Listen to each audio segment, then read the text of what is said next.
오늘은 2024년 마무리를 하는 송년주일입니다. 이제 이틀만 지나면 2025년 새해가 시작됩니다. 새해가 시작된다고 해서 크게 바뀌는 것은 없습니다. 그러나 사람들은 송년이라는 말과 신년이라는 말을 통해서 가는 세월의 의미를 부여합니다. 아무리 가는 거 부여잡아도 가고, 아무리 오지 말라고 사양해도 오고, 아무리 먹고 싶지 않아도 먹고, 또 하나하나 우리의 나이를 바꿔 놓는 것이 바로 시간의 변화입니다. 근데 이런 시간의 변화, 연도의 변화, 이것은 우리가 하나님이 주신 선물로 우리에게 주시는 하나님의 말씀 가운데 있는 건데, 그런 점에서 송년주일을 맞이한 저와 여러분은 올 한 해의 마무리를 어떻게 아름답게 할 수 있는가를 고민해야 합니다.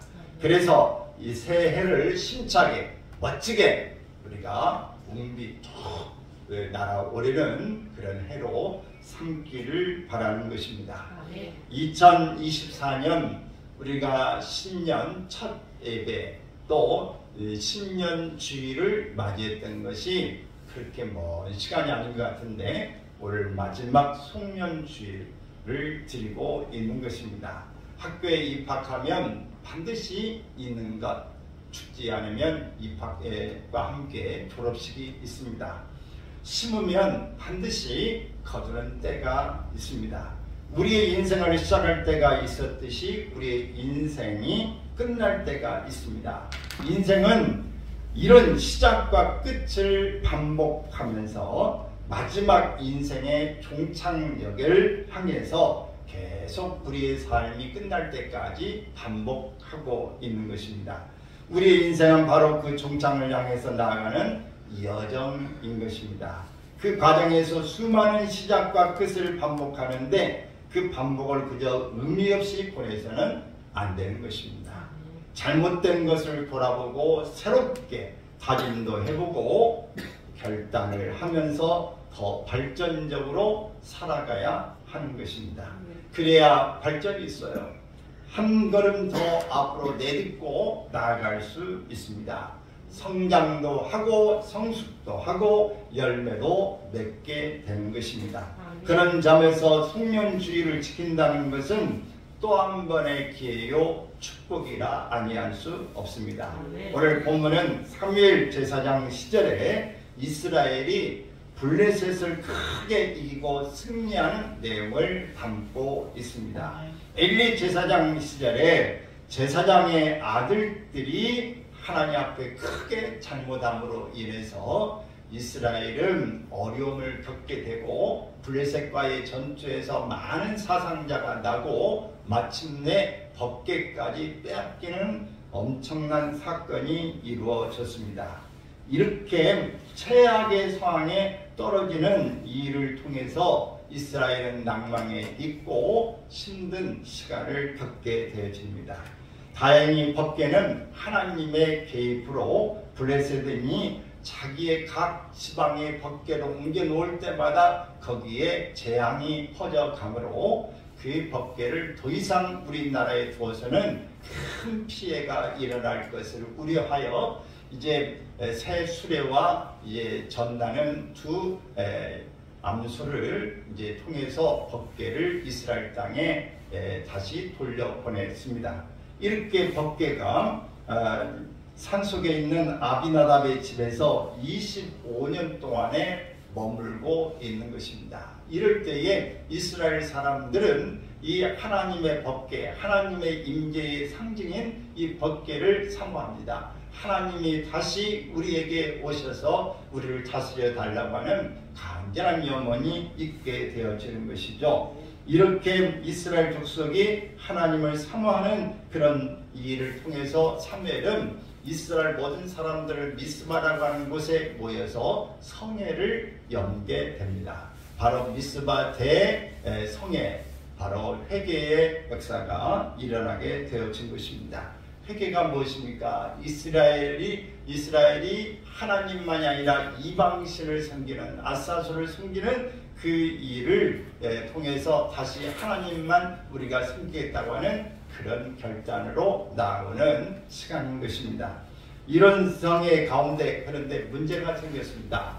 바로 이 많은 사람들이 모였는데 무방비 상태로 전투태세가 아닌 허점을 이용해서 블레셋 사람들이 무장을 하고 쳐들어온 것입니다. 이럴 때 많은 백성들은 이 위기 앞에서 당황스럽고 정말 곤욕스럽고 어찌할 바를 몰라서 허둥지둥 할 수밖에 없습니다. 이때의 백성들은 사무엘에게 하나님 앞에 기도하여 이 위기를 벗어나게 해달라고 간청합니다. 두려움 가운데 하나님의 백성들이 할 일은 기도 외에는 할 게 없는 것입니다.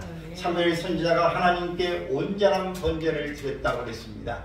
이 전날은 바로 하나님의 말씀을 보면은 어린 양 하나를 가져다가, 근데 그 어린 양이 무슨 어린 양이냐? 젖 먹는 어린 양이라고 그랬습니다. 왜 젖 먹는 어린 양을 하나님 앞에 드렸을까?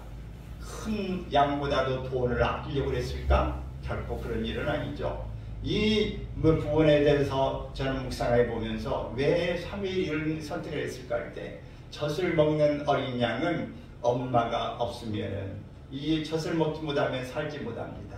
이런 것처럼 이스라엘 백성은 지금 젖 먹는 어린 양처럼 하나님이 이 나라의 민족을 지켜주시지 아니하시면 위기에서 벗어날 수 없습니다. 이런 표현이 아닐까 싶습니다. 그래서 어린 양을 온전히 잡아서 하나님 앞에 번제로 드렸더니 하나님이 이 예배를 받아주셨다. 그래서 하나님께서 이 침공해 오는 블레셋 사람을 향해서 큰 우레를 바라게 되어집니다. 여러분, 우리가 갈 때에 큰 우레가 갑자기 막 번개가 치고 우레가 울면 우리의 마음에 두려움이 생기지 않습니까? 근데 갑자기 좋은 날씨에 이스라엘을 공격해 오는 블레셋 사람들이 갑자기 막 우레가 치니까 하나님이 이들의 신이 지금 나타났구나, 도와줬구나 하면서 그들이 놀라고 자빠지고 혼란한 틈을 타서 이스라엘 백성들이 그들을 향해서 공격하여 용기백배하여 그들을 물리치고 승리하게 됐다는 이야기입니다. 바로 이 이야기는 바로 우리가 이 전투가 하나님이 하셨다고 하는 것, 이것을 통해서 이스라엘 백성들은 모든 이 사무엘과 함께 백성들이 이 일은 하나님이 하셨다라고 하면서 에벤에셀이라고 하는 돌을 통해서 기념비를 세워놓게 되어지는 것입니다. 이것은 도움의 돌이라고 하는 뜻입니다. 하나님이 도와주셔서 큰 승리를 거뒀다고 하는 뜻인 것입니다. 여러분, 우리가 어떤 일을 하고 난 다음에 아름다운 마무리가 중요한데 승리하고 난 다음에 하나님이 하셨습니다. 오직 하나님의 능력이십니다. 권능이십니다. 이렇게 고백하는 마무리가 있어야 될 것입니다. 우리의 금년의 모든 영광을 하나님께, 우리의 심령은, 우리의 영혼은 감사를 하나님께 드리는 일이 금년의 표인 것처럼 여러분, 이스라엘 백성들의 마무리 이렇게 잘 해야 되는 것입니다. 할렐루야. 모든 영광 우리 하나님 앞에, 우리 모든 영혼을 하나님 앞에 감사를, 할렐루야. 우리 감사 박수 한번 하겠습니다. 할렐루야. 이렇게 우리가 하나님 앞에 승리하게 된 이 1년 동안을 여기까지 인도하신 우리 하나님 앞에 첫 번째 뭐 해야 된다? 감사해야 된다 하는 것입니다. 사무엘 선지자는 바로 이렇게 기념비를 세운 것처럼 우리도 하나님이 이렇게 우리를 세워주셨다고 하는 기념비를 세워야 하는 것입니다. 하나님이 여기까지 도우셨다, 도움의 돌이라고 하는 이 표시를 통해서 하나님 앞에 감사해야 하는 것입니다. 하나님 앞에는 감사를 드리고 용감무쌍하게 싸웠던 군인들에게는 상을 내리고 또 승리의 가장 큰 원동력은 하나님의 은혜다, 하나님의 역사다, 이렇게 고백해야 하는 것입니다. 하나님께서 이스라엘 백성들을 통해서 이겨낸 것도 사실이지만 하나님이 우리를 통해서 어지럽게 하지 않았다면 어떻게 이겨낼 수 있겠습니까? 그러므로 하나님의 공로가 첫 번째, 무엇과도 비교할 수 없는 일이라고 하는 것을 인정해야 하는 것입니다. 이렇듯 한 해를 허락하신 하나님의 은혜, 신년 첫 주부터 마지막 주일까지 함께 해주셨던 하나님의 은혜를 깨닫고 감사하는 일이 송년주일의 아름다운 마무리인 줄로 믿습니다. 지난 1년 동안 우리 앞에는 많은 어려움과 장애물과 문제들이 끊임없이 닥쳐왔습니다.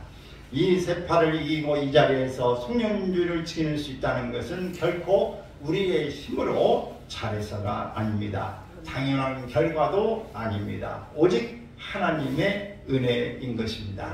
우리 병원사님이 지금 병원에 계시지만 정말 이 가슴을 쓸어냈던 일이 바로 대장암을 진단받았다고 하는 말을 듣고 얼마나 놀랐는지 모릅니다. 그런데 또 대장암이었는데 또 그걸 간단히 입구에 떼어나고 대장암이 사라지고 항암 치료도 또 방사수하지 않는다고 하는 것도 또 놀라운 일이었습니다. 그런데 하나님 앞에 단순히 기도하고 했는데 하나님이 그렇게 간단히 해결해 주셨구나 라고 감사했죠. 우리 또 김고사님도 금년 한 해 동안에 저번에 얼마나 또 아파가지고 장기간 동안 병원을 다니는 있었는데 이러다 또 어떻게 또 연세가 또 세월이 조금 이제 들어가시니까 이게 진전 빨리 돼야 되는데 하는 안타까움이 있었는데 또 어느 순간에 또 건강해지셔가지고 또 김제도 가고 또 군산도 가고 또 그러시더라고요. 할렐루야. 또 우리 이제 구집사님도 허리가 아파가지고 뭐 이렇게 어떻게 했는데 요즘에 아프단 말 별로 안 하시는 것 같아요. 그렇죠?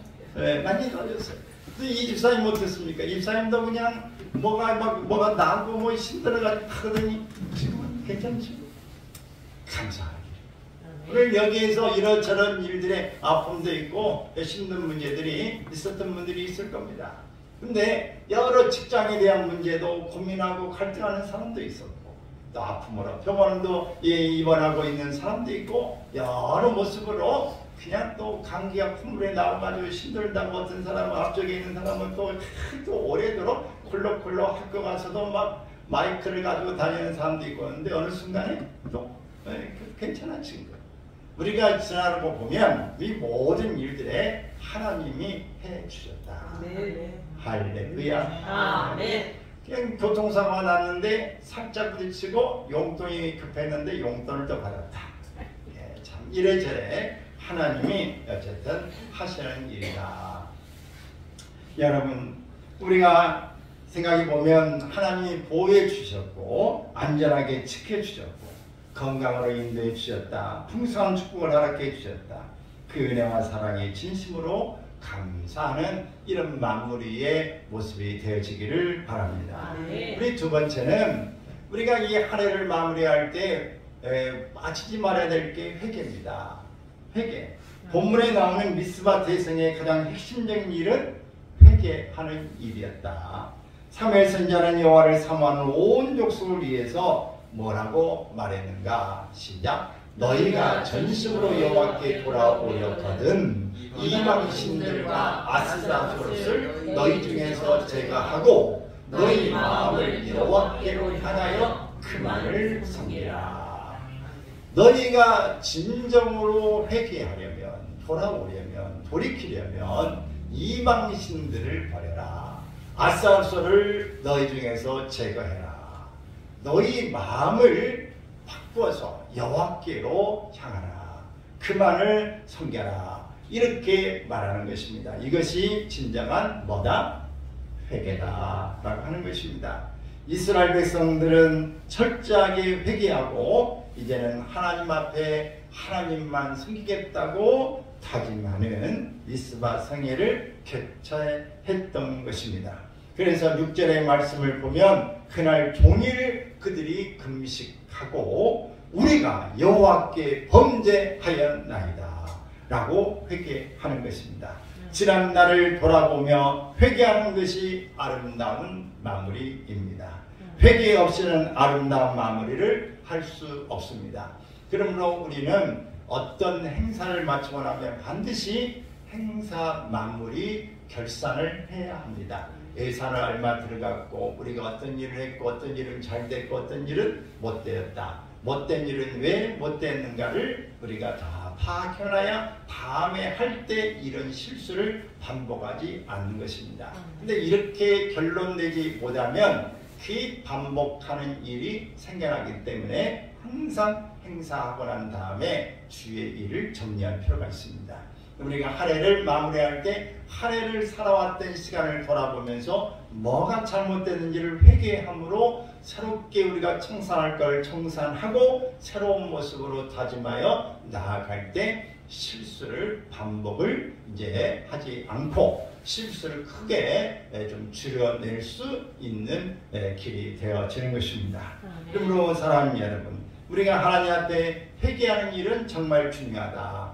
우리가 잘 아는 다윗 왕은 정말 성군이었습니다. 그러나 그가 아무것도 잘못한 것이 없는 게 아니라 잘못한 일이 크게 두 가지 있다고 성경에 기록하고 있는데 그 중에 한 가지가 다윗이 아주 나라가 안정되고 평화하고 번영된 그때에 그가 낮잠을 자다가 일어나서 이제 옥상을 거닐다가 목욕하는 한 여인을 보게 되었는데 바로 우리아의 아내 바세바였습니다. 그래서 이 잠자다가 평안한 때 욕정이 일어나서 그를 부르다가 하룻밤을 지내게 되는데 그 하룻밤으로 그냥 끝나버리고 말을 것인데 왜 불행한 일이 발생했습니다. 매우 우려스러운 일이 생겼습니다. 임신했다고 하는 이야기입니다. 그래서 다윗 왕은 이 사실이 드러나게 되면은 바로 왕의 후궁도 있고 많은 척도 있을 수 있지만 이것은 유부녀입니다.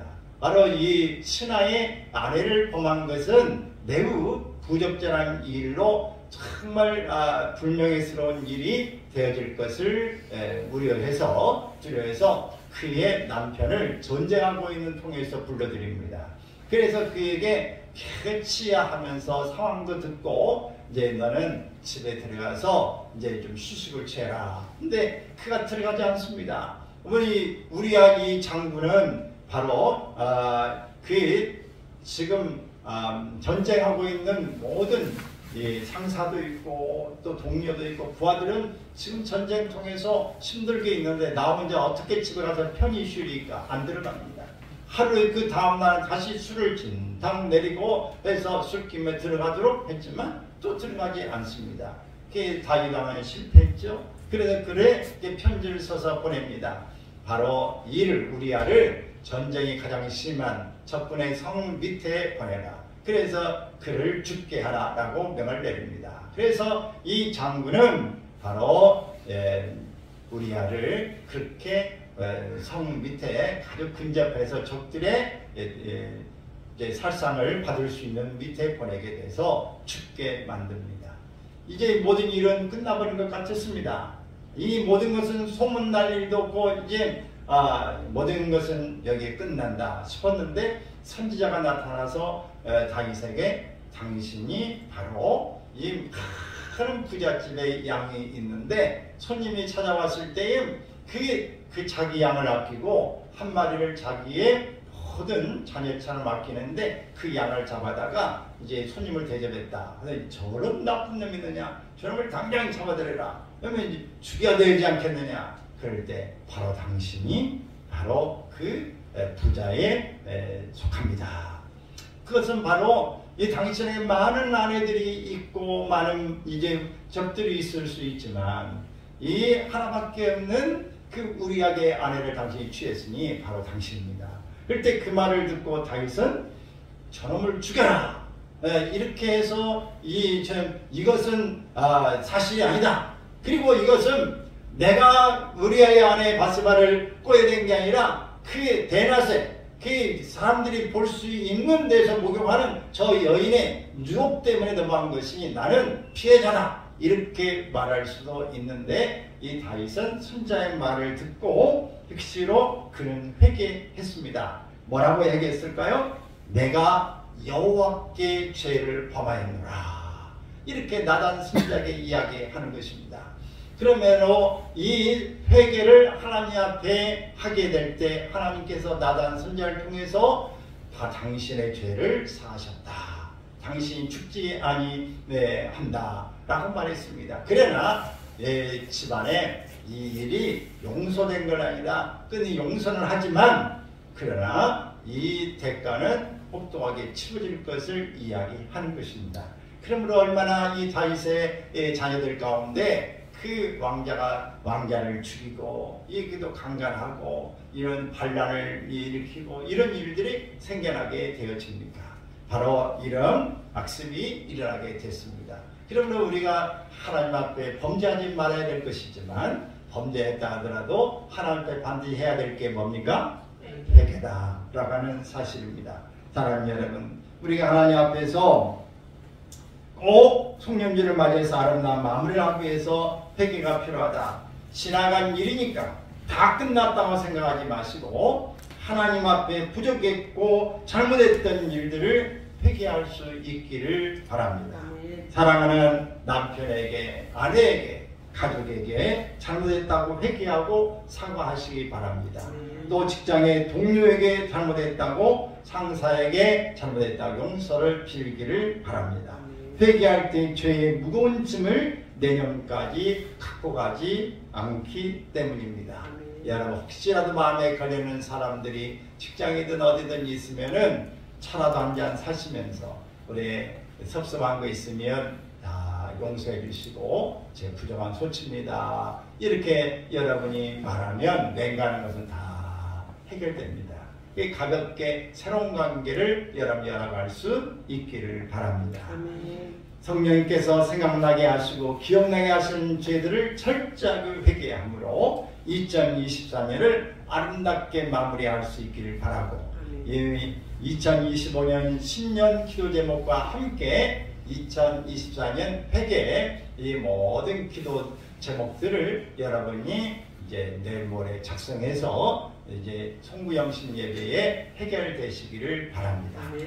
그때까지 가야 되겠다 하지 말고 오늘부터 회개하고 계속해서 회개는 하는 것이고 구체적으로 글을 써서 정립을 다시 한번 정리를 하고 난 다음에 하나님 앞에 말같게 우리가 지킴받는 일이 있어지기를 바랍니다. 세 번째는 우리가 아름다운 마무리를 위해서는 새로운 다짐이 필요한 것입니다. 미스바 성에는 지난날의 잘못을 회개하는 것이 우선적인 일이지만 우리가 이방의 신들과 아스다소를 섬겼습니다. 용서하여 주십시오 라고 고백하는 것입니다. 이제는 여기에서만 끝난 게 아니라 여호와만 섬기겠습니다.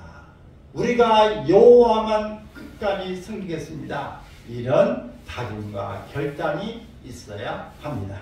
회개는 과거의 잘못을 뉘우치는 것으로 끝나서는 안 되고 새로운 마음의 다짐과 결단으로 이어져야 하는 것입니다.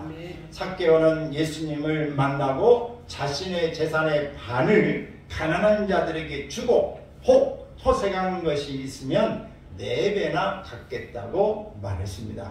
2024년을 보내면서 분명히 우리도 부족하고 아쉽고 죄송한 부분이 있을 것입니다. 그런 부분을 토설하고 회개하여 새로운 마음의 다짐과 결단으로 새롭게 출발할 수 있기를 바랍니다. 이제부터 나는 여호와만 섬기겠습니다. 아멘. 늘 기도하며 성령의 도우심을 구하겠습니다. 하나님을 예배하는 일에 최선을 다하겠습니다. 주일날 예배만이 아니라 다른 예배까지도 참석하겠습니다. 온전한 11조 생활과 헌금 생활을 하겠습니다. 내 생각대로 내 뜻대로 살지 않고 말씀에 의지하여 살겠습니다. 이런 다짐과 고백이 있기를 바랍니다.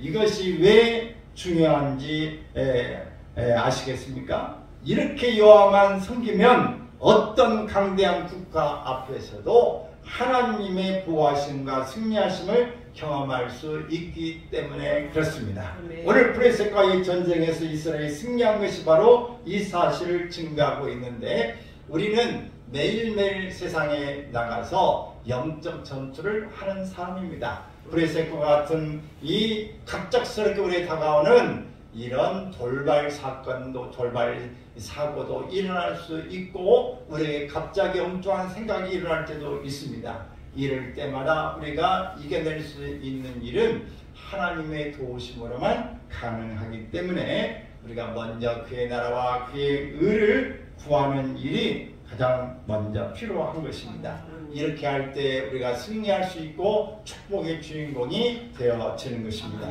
이제 3일 앞으로 다가온 2025년 새해도 그렇게 순탄하지는 않을 것입니다. 국가적으로 정세가 매우 불안합니다.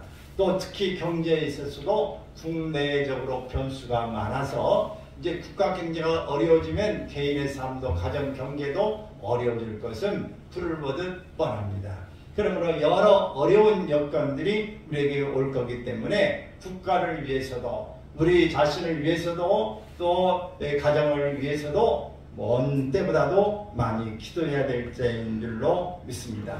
그래서 우리가 믿음과 말씀으로 하나님을 잘 섬기며 주님께 충성하는 삶을 살아가야 할 것입니다. 사람이 떡으로만 살 수 있는 게 아닙니다. 하나님의 입으로 나오는 말씀으로 살아야 잘 사는 것입니다. 아무리 광야 같고 아무리 메마르고 척박하고 먹을 것이 없고 아무리 봐도 도움받을 게 없는 상황일지라도 하나님의 메추라기와 만나를 먹여주셔서 또 새 물을 허락해 주셔서 또 적군을 이겨낼 수 있게 하심으로 승리하게 하신 것처럼 하나님은 모든 어려운 상황 가운데 능히 우리를 도와주실 줄로 믿고 위험에서도 보호해 주실 줄로 믿는 것입니다. 그러면 우리는 늘 하나님 앞에서 사냐 죽느냐 이것이 문제로다 이렇게 고백한 철학자의 말처럼 우리가 하나님 앞에 살고 죽는 것이 그렇게 멀리 있는 게 아닙니다. 그러므로 우리는 사선 앞에 죽음대 앞에서 있다고 하는 그런 신앙의 자세를 가지고 살아가야 적극적이고 좀 더 담대하게 멋지게 세월을 아끼면서 믿음 안에 살아갈 수 있을 줄로 믿습니다. 인생 최대의 문제는 무엇이냐? 죽음입니다. 죽느냐 사느냐 이 문제보다 더 중요한 것은 없습니다. 아무리 재물이 많고 권력과 명예를 가졌다 할지라도 죽음 앞에서 인간의 모든 것은 덧 없습니다. 죽음은 소유의 차원이 아니라 존재의 차원입니다.